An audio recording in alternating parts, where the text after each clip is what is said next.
sad. Big news day. Not really good news day. Good news day. Who's out there? Anybody around tonight? It's COVID, of course. Everybody's probably around. Except in Florida. And maybe in Virginia. Tell us where you're from.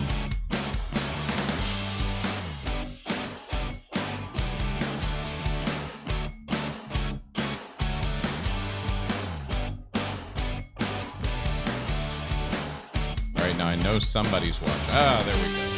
Hey, Reggie, what's happening? Reggie from Kentucky. Linda from Pennsylvania. Marietta. Hey, it's good to see you guys. I'm Jim with Crawfordology, where we talk about the things that you care about. Hey, Norma, you guys keep rolling on in. And hey, look, I'm Jim, and if you haven't done it already, please like and subscribe. Kind of follow us along. You know, it helps us out. It makes me feel good about myself when I have friends who are actually connecting, right? So it helps me know. If you haven't done it yet, just hit the like and share button on your whatever browser you're in, wherever you're visiting from. If you're at YouTube, if you're at Facebook, just share. Hey, Wade, how are you? Deborah, how are you? Zeus says hello. Zeus is going to say hello for a while. So Charlotte from Georgia. Good, terrific. Hey, listen, it's kind of a new day in Virginia. Certainly, we've got some big news. This last week has been kind of a big week. A lot of things happening, from the Supreme Court to the inauguration today in Virginia, and then tonight there's actually, right now, I think President Trump is supposed to be speaking, but I've got it up on the other screen, and it looks like he has not taken the stage yet. So we'll bounce around a little bit tonight, and I will try to keep you guys for just long enough to get everything out. All right. So if you haven't been here before, there is the American One site. Come visit. And I'm sorry, I've got a little something in my throat. It's not COVID, but it's probably a little bug of some sort. So today, Glenn Youngkin is sworn in as the governor of Virginia, which of course was a big day here in Virginia. And if you had a chance to watch, or if you haven't seen it, it's probably worth the watch of seeing his speech. You can see the outgoing governor there in the background. And well, let's just say, good luck to him. So this speech was so uplifting. It was so positive, right? It was so unpolitical. It was just about promises and things that he had said during the campaign that he would do. And it was about being a big, inclusive party where people in Virginia should see themselves as Virginians, not as Republicans and Democrats. And things that are good for the state, good for the Commonwealth, are usually good for all of Virginians. And that's, I think, what he's setting out to do. We got a fantastic team. Winsome Sears, the first black lieutenant governor from Virginia, a Marine veteran, someone who really does not want to play around with the idea that racism held her back. She's got a fantastic story. If you haven't heard her speak, I'll tell you, it is really, today's podcast is titled, A Season for Change, and it's true.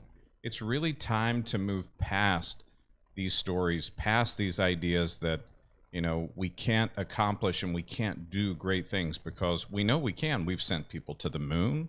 We've sent missions to Mars now. I mean, it's amazing to think that we can land something on Mars and send a signal back and then move it around and control it, right? So if we can do things like that, surely we can come together on the issues that affect all of us here. So what a great speech they gave. Pardon me. What a great speech.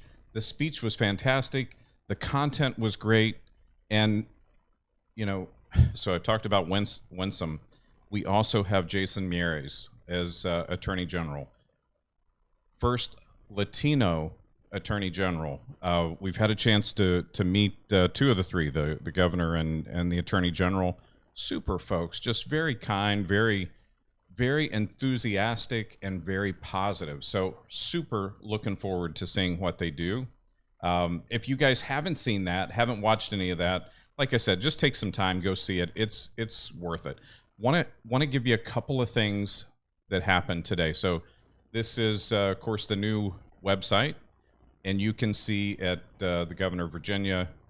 I think it's governor.virginia.gov. You can get the full text. You can probably watch the video. But this was pretty interesting. So the first thing he did, day one, you know, he's been saying this, hey, I'm going to do this on day one. And I just want to give you the 11 executive orders that he actually took and put into action today. So before going on to the inaugural balls and the many parties that will happen this evening, he jumped straight into signing executive orders. The first one was to restore excellence in education by ending the use of CRT in public education. You may remember this was a big point during the election with McAuliffe. McAuliffe said that parents didn't have the right to tell schools what to teach, and this was certainly a pivotal moment in the election that seemed to swing things his direction. The second was the day one promise to empower Virginia parents in their children's education. So kind of a continuation of the first, and to say that parents to make decisions on whether their child wears a mask in school or not. So no more of this mandated, your kid has to wear a mask and sit there in school. So leaving, again, decisions back with the parents where they belong. Number 3, to restore integrity and confidence in the parole board of Virginia. Number 4, investigating the wrongdoing in Loudoun County. So you may remember Loudoun County has had many questions over the last several months, but not the least of them, which has been the issues between parents and COVID and the schools and CRT and the many other issues that have fallen out there in front of the parents. So it's very exciting to see a governor come in and right out of the gate hitting these promises. Let's see. So, hey, number 6, Virginia. Actually, let me go back one. Number 5. He wants Virginia to work for everybody in Virginia. So there's a chief transformation officer to help that happen. Number 6 is declare Virginia open for business. Virginia's been losing business to Florida and places that offer more incentives, Maryland, wherever. And he wants to be competitive. Governor's a business guy. He's ready to jump in and make that work for us. Number 8, he wants to establish a commission to combat anti-Semitism, right? So I think we all have agreed, and probably over the last year, we've discussed this to death. None of us are for, at least I don't think there's anybody who follows Crawfordology who's for that, right? Who's for any sort of racism, any sort of keeping somebody down based on their race, their creed, their color, right? That's just, that's a thought process from long ago. So let's see, number 9, and that is to withdraw from the Regional Greenhouse Gas Initiative. So, you know, in the western part of the state, we have lots of coal. In the eastern part of the state, there's a big push right now for wind turbines and things like that. And I think what he's trying to do is to say, hey, we're not going to put these false narratives in place and then try to force Virginia to work within them. They don't make sense for Virginia. We're going to make sense of something that's logical and allows us to power the state and to provide for our people. So it was a fantastic, really, really fantastic story. So Buckshot says, according to CNN, that could be wrong, right? So maybe there are people who like this racism. And Buckshot, I'll just say, if you have seen CNN's ratings lately, I think they're down.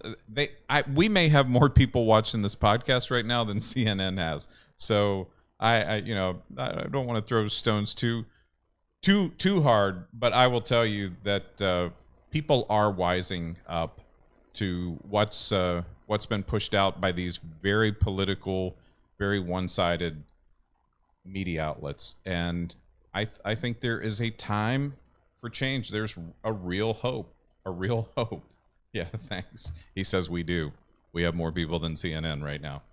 So as we kind of push these ideas forward, an idea of having an inclusive, we've got to move ourselves away from Republican Democrat models, so that at least we're not drawing such division kind of straight down the middle of the country.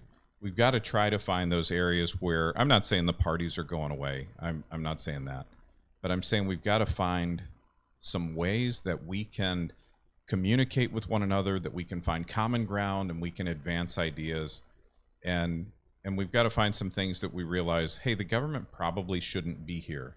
This isn't something for the government to do, and we've got to stop doing that. But today was a great day in Virginia, a really good day. So from there, I want to go to the Supreme Court. Okay, so we were all probably waiting on the edge of our seats this past Monday when we expected the Supreme Court to rule on the vaccine mandate for large employers. And, employers with more than 100 employees were, sorry about that, Brian. So Brian says he's not hearing me very well. Are you guys hearing me okay? Is it a little faint? If it's a little faint, we were playing with the audio a little bit earlier. I might be able to ramp that up a little. Is that better? You guys give me a thumbs up if that's better, or if it wasn't. Okay, good. Thank you. So as we look at companies larger than 100 people, the question that really came to me is, when did we as a nation give up all of our rights to government, to say, hey, government, tell us how to run our businesses, tell us how to run our families, tell us how to run our schools, tell us how to, and just on and on and on, like as if we're incapable of making basic decisions for ourselves. And it's very troubling to hear that we have a government and a president that continues to look for that reach into issues, like wearing a mask to school, like what vaccines, not just the vaccine, the number of vaccines you're going to have. How many times will we have to have shots? How many vaccines will we actually need? And in Australia right now, there's some discussion going on about the numbers, and I'm not going to get into a COVID debate. I don't want to get locked down into Facebook jail. I don't want to get kicked off YouTube. And but I do want you to take a look at that, and I want you to think about it. How much do we need government to tell us these things, and how much are we able to just make decisions for ourselves? But for me, I just don't remember a time where we actually had that discussion to say, let me give government that control over our lives. So companies like Citibank, for example, Citibank has decided that they are, even though they don't have to have the mandate now, they're going to continue it, and they're going to push forward with enforcing the vaccine for any employee there at Citibank. But then you have companies like General Electric that have said, hey, that's not us. We're not going to do that. We're going to go another route. So I see that we have a little bit of a stalker today. And let's see if I can just take care of her. I think she's gone. Anytime, and we used to do this all the time when we had larger numbers, we would get, 4 or 5 stalkers that would come in here and start sending, hey, hey handsome, hey gorgeous, can I be your friend? Send me an invite.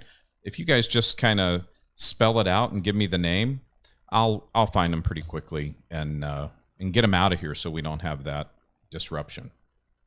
So anyway, we have these banks and large corporations who have now been told by the Supreme Court, there's no going back, right? There's not a second bite at the apple for Biden. They've been told that, hey, you're good. Now, interestingly, this was I don't know, it's interesting to me, right? Because the Supreme Court did throw a bone to Biden when it came to healthcare workers. And they said that if a hospital or a healthcare worker is funded by Medicare, Medicaid, any of those facilities that participate in Medicare, Medicaid, that they're leaving the COVID-19 playbook in place for them. So that's about 10 million healthcare workers. So it's substantial, and it's I'm not sure that I understand this, but I suppose they're saying that the president does have control over federal dollars, or some control over federal dollars, and therefore, he's able to put these sorts of mandates in place. However, he's overreaching when he goes to private employers and says, hey, you guys make sure you do this or test everybody every week. So instead of allowing the HR department and the company leadership to come up with a way that works, that's good for their people, that everybody can live with, the government felt the need to really overreach again. So I think there's some very interesting things. So back to Virginia today. So, another promise that Youngkin has made is to end the mask mandate in Virginia. And of course, he has ended it with the executive order in schools. But I think he's going to continue to push on in some other areas. I think we'll see a little freer Virginia. I suspect if we look at how he ran his political campaign, it was a very positive campaign. He's not trying to grind it out with the competition. He's just trying to do what he thinks is right and best for the citizens of Virginia and the Commonwealth.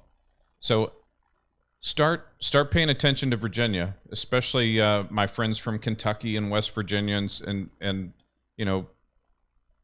gosh, even up north there, Pennsylvania, all of our border areas, right? Hi, Betty, how are you? It's great to see you. So we need you guys to pay attention to what we're doing. See if we can push this out into the other states, into the other governments, to have this more common sense approach to allow us to live our lives as free people. I don't remember ever waking up, filling out a piece of paper, saying that I was ceding these controls to the state. So it's important to me, it's important to us as a people that we remain free, that we're able to protect ourselves, we're able to think for ourselves. It's one of the novelties that seems to be left in the world. And I was about to say in the free world, we may be the free world. So when we look at places where things have happened pre-COVID and then certainly throughout COVID, we've seen the videos, we've seen those things. Again, not trying to make this a big COVID discussion, but it's surprising, shocking even, at how quickly and how easily people are willing to give up freedom for a false sense of security, a false sense of hope, a belief that there's someone who knows better for them. And we've seen this with Dr. Fauci. I love seeing the discussions that are going on right now between Fauci and Rand Paul. That's some hard-hitting conversations. Anytime those two are in a room, it's going to be electric. And Rand Paul doesn't back down. I'm surprised that Fauci feels so comfortable. I'm surprised that he is absolutely safe taking on a U.S. senator in the way he does. But I appreciate the fact that it doesn't stop Rand from doing it. Hey, Peggy, happy Inauguration Day. So fantastic day, for the country. I think generally we're seeing a lot of positive movements, a lot of great things happening. Hey, another thing today, and the governor spoke about this in his speech. So today is Martin Luther King's birthday. So, great day to reflect and look at the advances, the things we've made. And he read this quote from Martin Luther King, and I'm just going to paraphrase it because I didn't pull it. But the quote was something like, Martin Luther King said, no matter what ship we came here in, we're all in the same boat now. And that's the truth. And that goes for Republican, for Democrat. And that's really our silver lining of the day, is we're all in this together. The sooner we realize that we can either advance the country and do great things, or we can stay in this petty back and forth, backstabbing, craziness move to socialism, verging on communism, or we can let capitalism do its thing. We can drive people into better education, better training, showing them some of the opportunities that exist, and seeing ourselves really take off as a country and compete in the world competition. There's a great competition that's going on between the United States and China, Russia.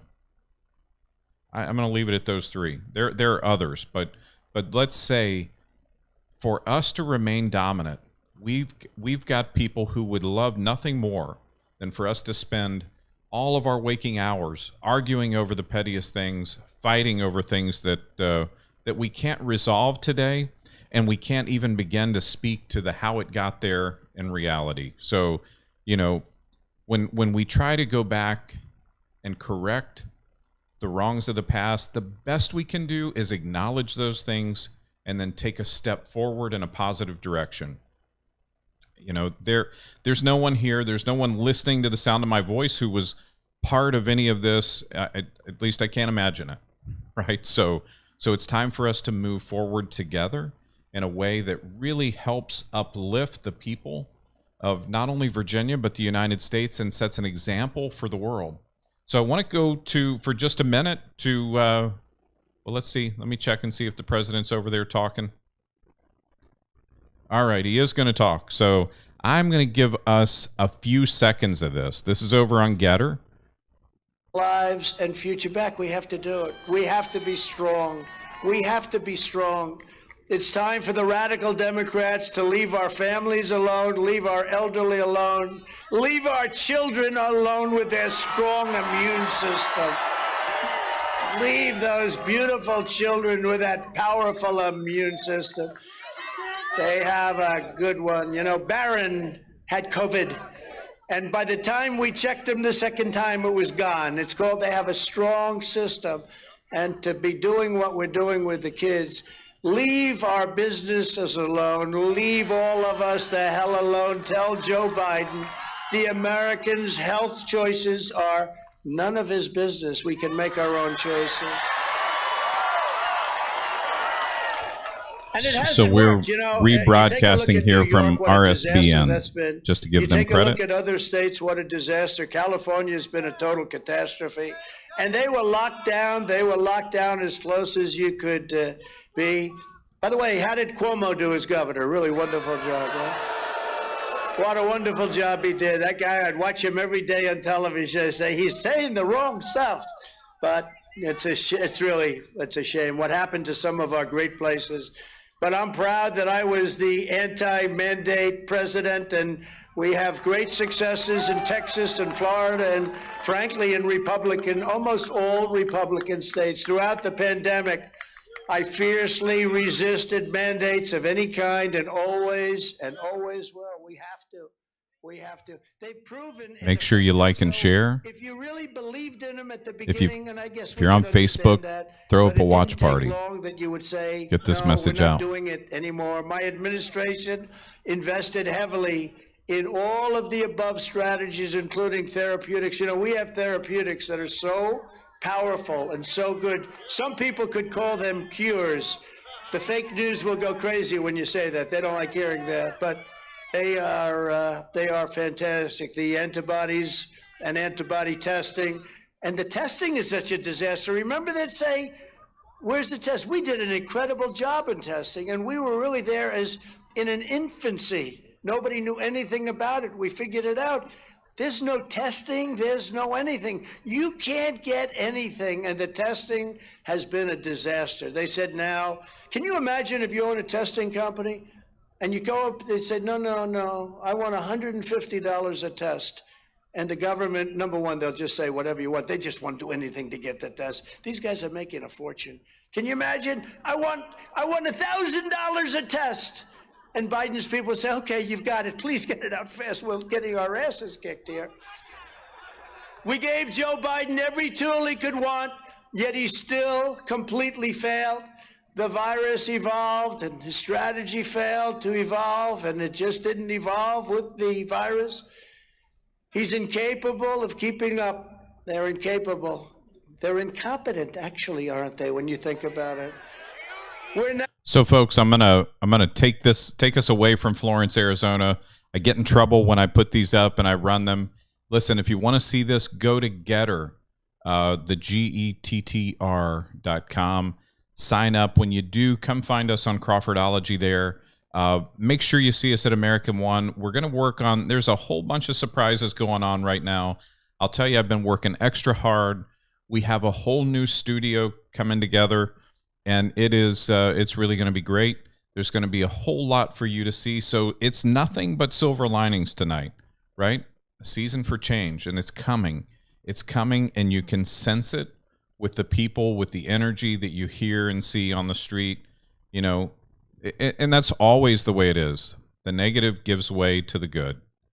And listen, you guys take care of yourself. I'm going to look forward to seeing you guys again next week. I'm sure there's going to be some great news, some big news. All right.